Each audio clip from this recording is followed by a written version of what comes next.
Hello everyone, I'm Dead Knight and this is In It to Win It. Don't forget to click subscribe and leave respectful comments on the videos on this channel. Today we are going to talk about the wild format and the deck that is one of the most popular that I have seen, which is really taking the meta by storm, and it is APM Mage. So APM is actions per minute, which is common gamerese for doing a lot of things really fast, which is what you're doing here with APM Mage. I think this deck is absolutely silly. There's really no other way to describe it, but it is way more consistent than I would have expected given the build, and it's really taking a lot of prominence in this meta and frustrating a lot of other players.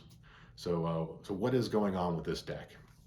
So your primary win condition is Flamewaker, which is our old minion from Blackrock Mountain, and every time you play a spell, it deals 2 damage split among random enemies. So this has been around for a very long time. It's seen tons of play, but it hasn't really been abused until now. And there are 3 primary cards that are leading to the abuse. And the key behind all of them is mana generation and mana reduction in Mage. So the first is the newly printed Refreshing Spring Water, which lets you draw 2 cards and get 2 mana crystals back if they're spells. And then you have Incanter's Flow, which reduces the cost of all spells in your deck by 1.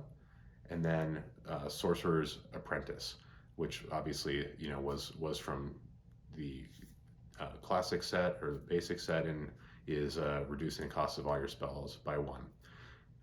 That plus one more is Conjure Mana Biscuit. So this is for 2 mana, gives you a mana biscuit that restores 2 mana.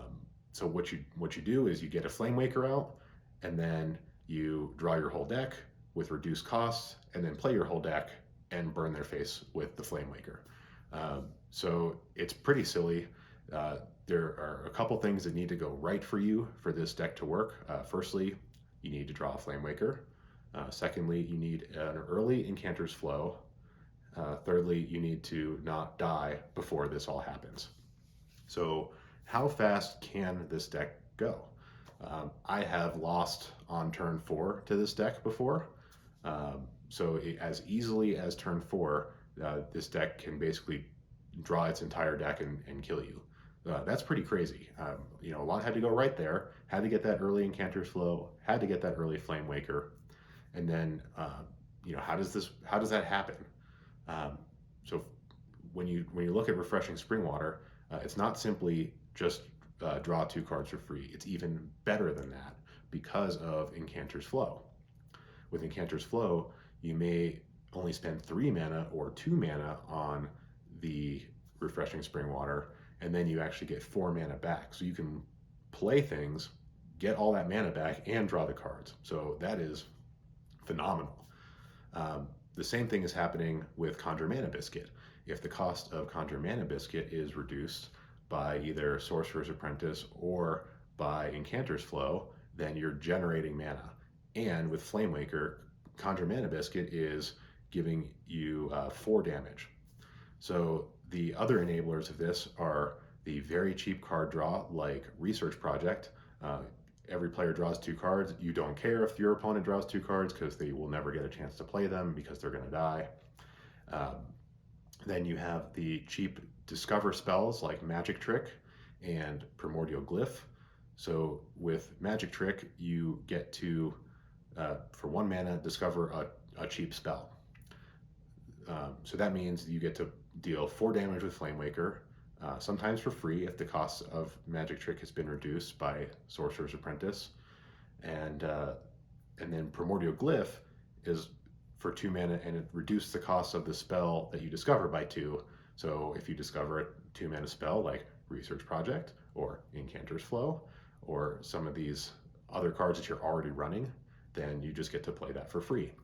So your playing cards are free, you're drawing cards for free, you're playing the new cards for free, and all the while, this Flamewaker is passively dealing damage to your opponent.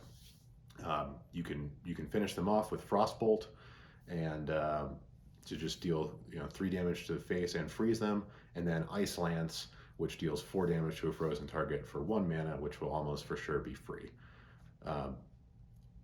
Now, as far as defense, you don't have any defense. So this is just a purely balls to the walls, get Flamewaker, play your whole deck, and hope that you do that before you die.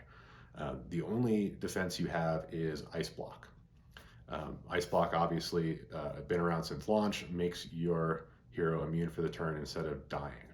So you need to, if you can't get your deck going by turn 4, then you need to play an Ice Block and hope that you live another turn or draw your second Ice Block before then.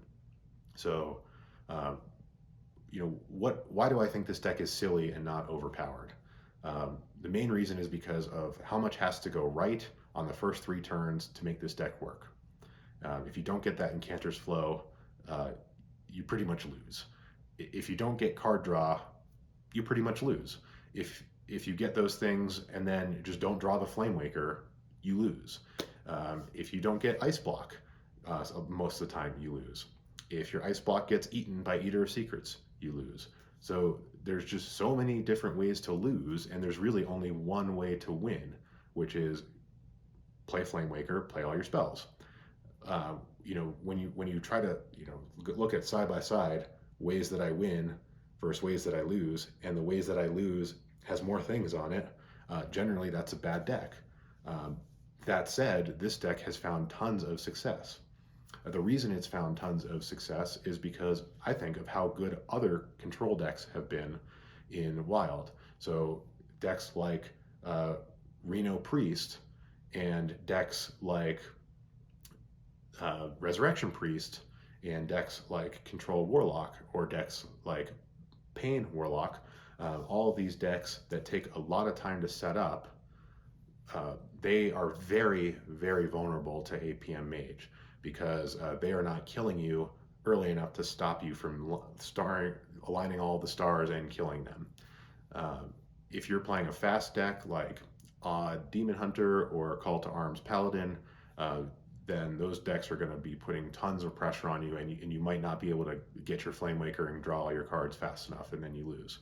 So because some of these slower decks have been so strong in Wild for so long, APM Mage has its chance to burrow in and really cause frustration for those decks. And I think what we're going to see is, as this deck becomes more popular, decks like Reno Priest are going to start to phase out, and decks like Pirate Warrior that are super aggressive are going to come in and fill the gap to blitz APM Mage down and beat them. But until that adjustment happens, this deck is fun to play. When it works, it's immensely satisfying for the player getting to play all those cards at once.